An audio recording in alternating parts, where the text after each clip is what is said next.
இறைவன் அப்படிங்கறத இவர் எப்படி உணர்ந்தாரு, எப்ப உணர்ந்தாரு, இத அடுத்தவங்களுக்கு அவரை நாடி வரப்போறவங்களுக்கு எப்படி அவர் புரிய வைக்க போறாரு, அவங்களுடைய வாழ்க்கையில என்னென்ன நல்ல விஷயங்கள் இதன் மூலமா ஏற்பட போகுது. இப்போ இந்த கலிகாலத்துல நாம பார்க்க போறவர் தான் இறை சித்தர் ஸ்ரீ வெப்பதாச சுவாமிகள். அவர்களை சந்திக்கலாம். சரணம் சரணம் குருவே சரணம் வெப்பதாசரே சரணம்.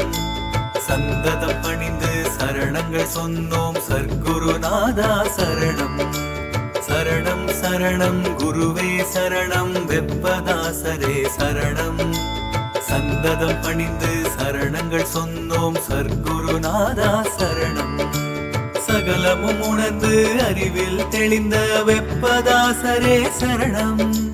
சகலமும் உணர்ந்து அறிவில் தெளிந்த வெப்பதாசரே சரணம்.